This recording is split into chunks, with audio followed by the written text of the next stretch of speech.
In the previous lecture, we had discussed about the module number 3 in the airport engineering.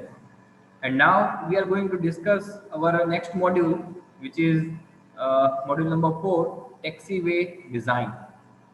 So let's start with this taxiway design. तो इसमें हमें ये जो यहाँ पर मैंने 6 पॉइंट्स लिखे हुए हैं उसके बारे में डिस्कस करना है हमें. Taxiway design, controlling factors, geometric elements, layout, location, then holding apron, then aircraft parking configuration, hangar site selection, blast pads, wind direction indicator. तो ये सारी चीजें हमें इस मॉड्यूल में सीखनी है. ये सारे डिफरेंट क्वेश्चंस है जो कि जीटीयू के एग्जाम में पूछे गए थे 3, 4 और 7 मार्क्स के अंदर, और एक एग्जाम्पल जो है वो भी पूछा गया था नवंबर 18 में. ओके, तो सिंपल सा एग्जाम्पल होता है. मई 18 में भी पूछा गया था 3 मार्क्स में, नवंबर 18 में 7 मार्क्स का. ओके, तो आप इजीली उसको सॉल्व कर सकते हो. मैं आपको इक्वेशन दूंगा और वो सॉल्व करके भी हम देखेंगे. So the first of all airport layout. Actually हमने ये प्रीवियस लेक्चर में भी देखा था कि एयरपोर्ट का लेआउट जो है वो इस तरीके का होता है जिसमें ये वाला पोर्शन रनवे का है जहाँ पे एयरक्राफ्ट जो है वो टेक ऑफ या फिर लैंडिंग उसका होता है. ओके, ये लास्ट वाला पोर्शन रनवे का. ओके, यहाँ पर जो है वो ये एप्रॉन है और ये वाला पोर्शन जो है वो टैक्सी वे. तो हमारे इस लेक्चर में हम ये टैक्सी वे के बारे में डिस्कस करने वाले हैं डिटेल में. ओके, तो ये वाला पोर्शन जो है जो कि रनवे के साथ कनेक्ट होता है, ठीक है, तो ये वाला पोर्शन टोटली है टैक्सी वे. उसकी डिजाइन हमें प्रॉपर करनी पड़ेगी क्योंकि एयरक्राफ्ट जो है वो लैंडिंग या फिर टेक ऑफ, अगर हम लैंडिंग के बारे में बात करें तो उसके बाद वो टैक्सी वे के रूट से आगे बढ़ेगा, एप्रॉन या फिर हैंगर में जाएगा. ठीक है, तो उसकी डिजाइन जो है वो प्रॉपर हमें करनी पड़ेगी. उसका कर्वेचर, रेडियस, टर्निंग रेडियस जिसको हम कहते हैं, उसकी भी डिजाइन प्रॉपर करनी पड़ेगी. यहाँ पर रैंप है, यहाँ पर हैंगर्स है, ये वाला पोर्शन एप्रॉन का है. ठीक है, यहाँ पर एयरक्राफ्ट स्टैंड है.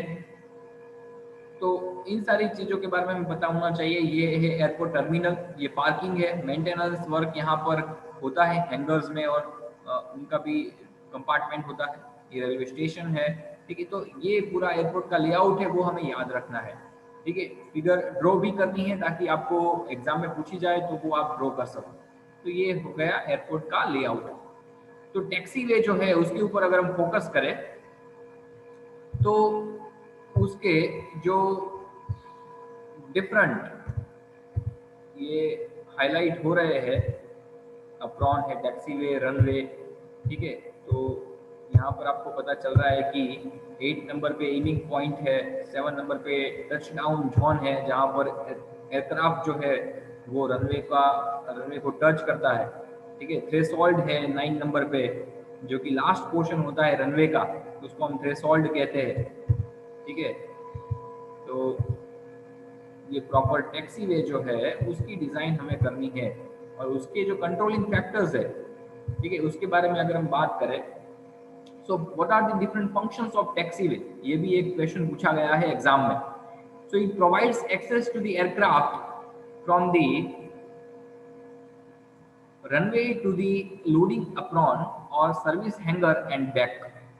वो एयरक्राफ्ट को एक प्रॉपर एक्सेस देता है ताकि रनवे से वो एयरक्राफ्ट लोडिंग एप्रॉन या फिर हैंगर की ओर जा सके. ठीक है, एक रोड प्रोवाइड करता है टैक्सी वे.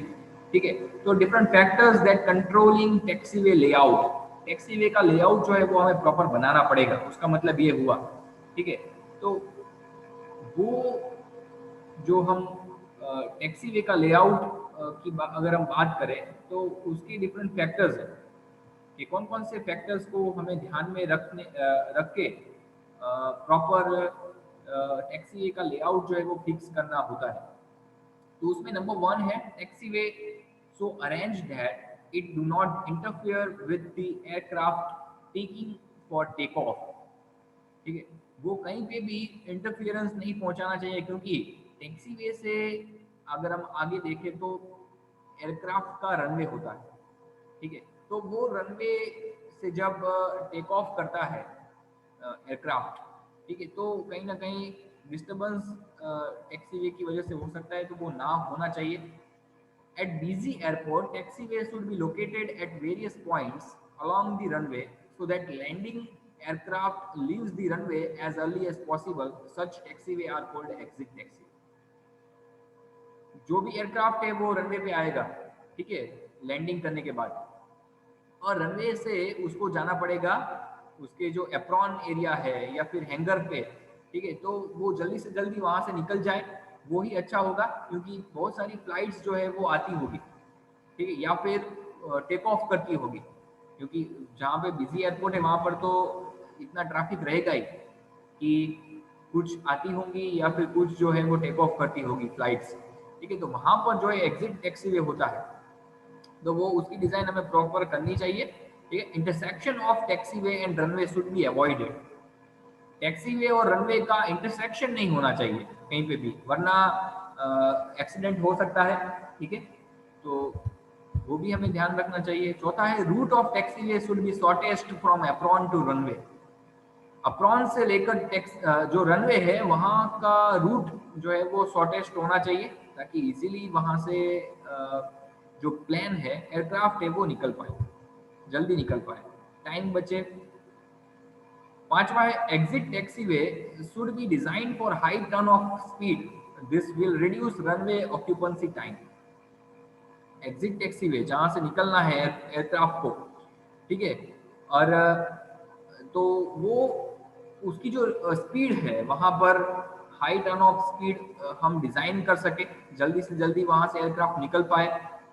तो रनवे पे जो ट्रैफिक हो सकती है वो ना हो, ठीक है। तो वो टाइम बचाने के लिए, प्रॉपर स्पीड को यूटिलाइज करने के लिए वो टैक्सीवे जो है वो प्रॉपर डिजाइन करना चाहिए।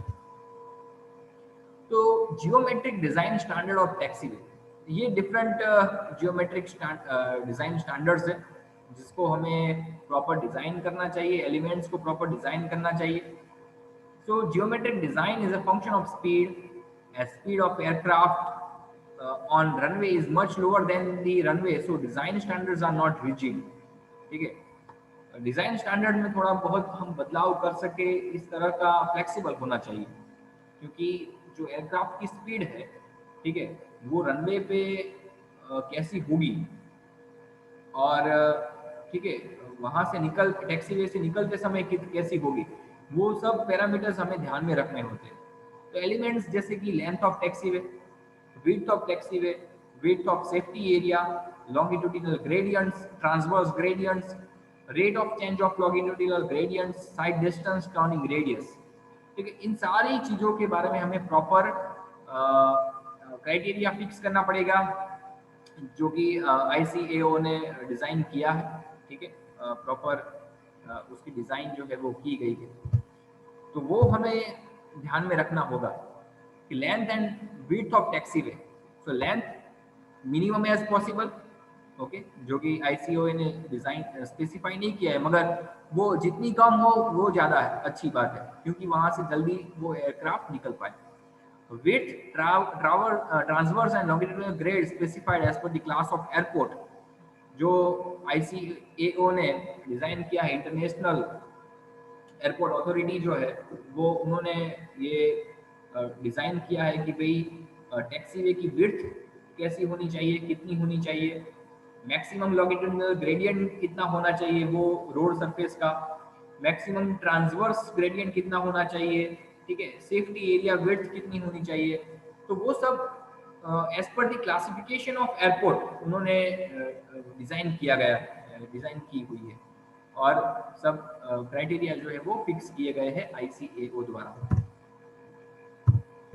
ठीक है।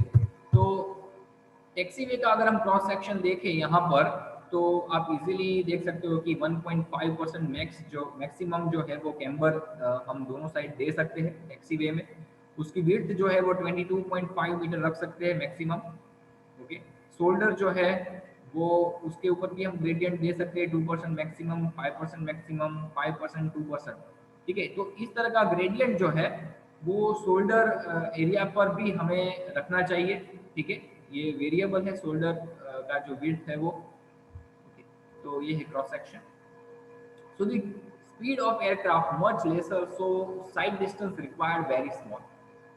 एयरक्राफ्ट की स्पीड तो बहुत ही कम ही होती है, ठीक है, जब भी वो टैक्सी वे के ऊपर या फिर रनवे पे आता है तब। सो साइड डिस्टेंस जो है वो कम ही चाहिए, उसकी कोई दिक्कत नहीं होती है। और आईसीएओ सजेस्ट करता है कि surface of visible shall be visible from 3 metre height. 3 metre height से हम इजीली सरफेस को देख सके, पायलट जो है वो इजीली सरफेस को देख सके, वैसी होनी चाहिए। और from a distance of 300 metre for ABC type of airport and 250 metre visible from 2.1 metre height for D and E type of airport. तो ये क्राइटेरिया है उसका। दूसरी चीज है टर्निंग रेडियस की, जिसके ऊपर से एग्जाम्पल भी जीटीयू में पूछा गया था। तो टर्निंग रेडियस कैलकुलेट करने के लिए हॉरिजॉन्टल कर्व, सर्कुलर कर्व के लिए जो लार्जर रेडियस है उसके लिए ये इक्वेशन है v²/125f, जहां पर v जो है वो स्पीड ऑफ एयरक्राफ्ट है kilometre per hour, coefficient of friction है f, उसकी वैल्यू 0.13 लेनी है हमें। अगर लार्ज सबसोनिक एयरक्राफ्ट है तो उसकी मिनिमम रेडियस 120 मीटर होगी, और अगर सुपरसोनिक एयरक्राफ्ट है तो उसकी रेडियस जो है वो बढ़ानी चाहिए 180 मीटर तक। प्रॉब्लम जो पूछा गया था मई 2018 में जीटीयू के क्वेश्चन पेपर में, वो था टर्निंग रेडियस कैलकुलेट करने के लिए टैक्सी वे की, जहाँ पर एयरक्राफ्ट की स्पीड दी गई थी 93 किलोमीटर पर आवर और कोफिशिएंट ऑफ फ्रिक्शन जो है वो 0.13 दिया गया। तो सॉल्यूशन सिंपल है, इक्वेशन का ही यूज करना है सिंपली, और 533 आपको टर्निंग रेडियस जो है वो मिल जाएगी। तो ये भी एक तरह की रेडियस है, होरोनिफ रेडियस, जिसको हम कैलकुलेट कर सकते हैं इस इक्वेशन से 0.388 w²/t/2 - s, where s is equal to distance between midway point of main gear and edge of taxiway pavement। ठीक है, तो इस इक्वेशन से आप हॉरिन ऑफ रेडियस भी कैलकुलेट कर सकते हो। यहाँ पर आप देख रहे होंगे कि हॉरिन ऑफ रेडियस जो है वो इस तरह की रेडियस होती है। ठीक है, R1 यहाँ पर भी दिया गया है, तो वो आप कैलकुलेट कर सकते हो इस इक्वेशन की हेल्प से। ठीक है, where W is equal to wheel base of aircraft in metre.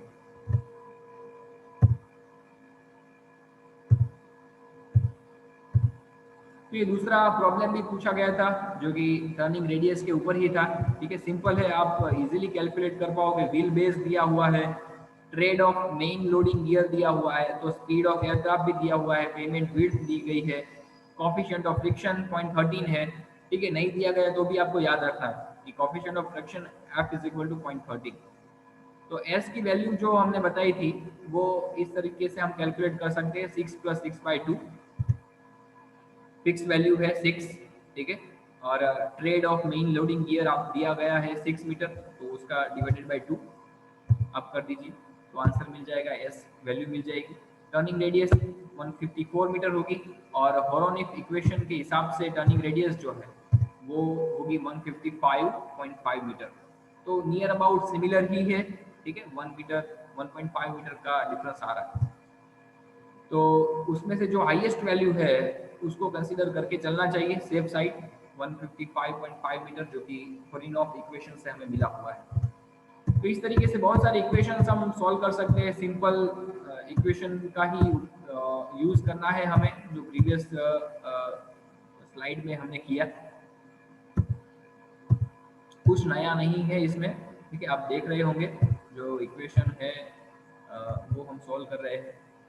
उसके बाद है एग्जिट टैक्सीवे का लोकेशन कहाँ पर होना चाहिए, और वो लोकेशन फाइनलाइज करने के लिए, फिक्स करने के लिए ये सारे जो फैक्टर्स है, जैसे कि number of taxiway, exit speed, weather conditions, topographical features, pilot variability, वो सब आपको ध्यान में रखने पड़ेंगे। ठीक है, उसके हिसाब से आपको टैक्सीवे का लोकेशन जो है वो फिक्स करना होगा। ये है स्टॉपिक साइड डिस्टेंस। ठीक है, यहाँ पर भी आप देख रहे होंगे कि ये जो रेडियस है वो टर्न ऑफ कर्व की है, ये एग्जिट टैक्सीवे है, ठीक है, उसका स्ट्रेट डिस्टेंस ये भी टैक्सीवे है, ये रनवे है। तो जो इंटरसेक्शन एंगल है वो 25 डिग्री से कम होना चाहिए टैक्सीवे का, एग्जिट टैक्सीवे का और रनवे का। ओके, और वो 45 डिग्री से भी ज़्यादा हम रख सकते हैं। ओके, कई बार ऐसा भी होता है। अप्रॉन का मतलब क्या है? It is paved area for parking of aircraft, ठीक है, loading and unloading of passenger and cargo. Loading और अनलोडिंग करना होता है जब भी कार्गो यानी कि जो माल सामान होता है उसका, और पैसेंजर्स भी उतरेंगे चढ़ेंगे, तो वो जो एरिया है जहाँ पे एयरक्राफ्ट पार्क किया गया होता है और ये सब लोडिंग अनलोडिंग होता है पैसेंजर और कार्गो का, उसको हम कहते हैं एप्रॉन। ठीक है, यहाँ पर इस स्केच में भी आप देख रहे होंगे कि ये पूरा एरिया जो है वो एप्रॉन है, जिसको हम होल्डिंग एप्रॉन भी कह सकते हैं। ठीक है, जहाँ पर एयरक्राफ्ट जो है उसको रखा जाता है, वहाँ से पास भी होता है और एयरक्राफ्ट की मूवमेंट जो है वो भी वहाँ से होती है। रन अप और वार्म अप पेड्स भी उसको हम कह सकते हैं। ठीक है, ये रहा होल्डिंग एप्रॉन का area.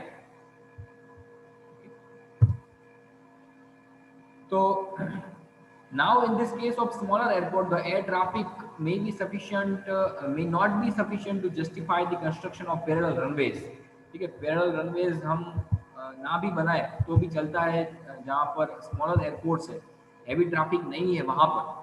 So in those cases, then what we provide is the turnaround taxi, where the taxiing is done on the runway itself and a turnaround is provided at the end of the runway strip।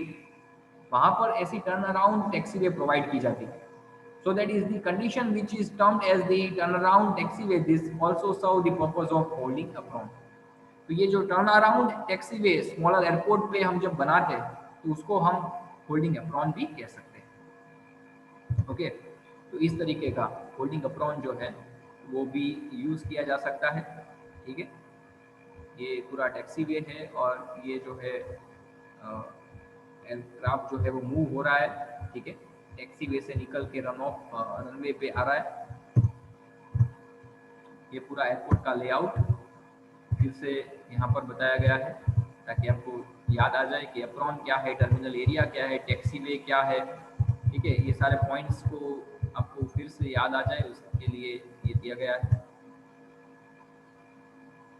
तो size of apron, कौन कौन चीज़ों पे, किन किन चीज़ों पे वो ध्यान हमें देना चाहिए।